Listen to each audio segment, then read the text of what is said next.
BPL এর চট্টগ্রাম পর্বে এক অস্বস্তিকর দৃশ্য সকলের চোখে পড়েছে। ঢাকা ক্যাপিটালসের তারকা ব্যাটার লিটন দাস যখন ফিল্ডিং করছিলেন, গ্যালারি থেকে তাকে ভুয়া ভুয়া বলে সমর্থকদের একটি অংশ দুয়োধ্বনি দেন। এই পরিস্থিতি দেখে লিটন কিছুক্ষণ নির্বাক দৃষ্টিতে তাকিয়েছিলেন, কিন্তু এই দৃশ্যের পর তাকে সমর্থন জানিয়ে সোশ্যাল মিডিয়ায় পোস্ট দিয়েছে ঢাকা ক্যাপিটালস।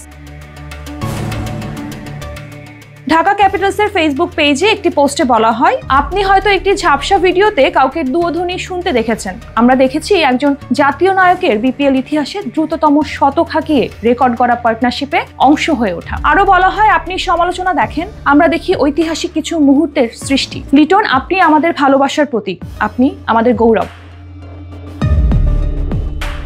লিটনের জন্য ঢাকা ক্যাপিটালসের এই পজিটিভ সমর্থন সবার কাছে প্রশংসিত হয়েছে। তবে মাঠের পারফরমেন্স নিয়ে অনেকেই সমালোচনা করছেন। চলতি বিপিএল এর শুরুতে খুব একটা রান না পেলেও লিটন দাস ৭৩ এবং অপরাজিত ১২৫ রানের দুর্দান্ত ইনিংস খেলে তার স্বরূপে ফিরে আসেন। এখন পর্যন্ত ৭ ম্যাচে ৪২.১৬ গড়ে ২৫৩ রান করেছেন তিনি, যার মধ্যে স্ট্রাইক রেট ছিল ১৫৫.২১।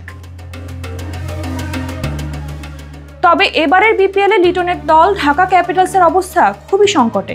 ৮ ম্যাচের মধ্যে মাত্র একটিতে জয় পেয়ে তারা পয়েন্ট টেবিলের তলানিতে অবস্থান করছে।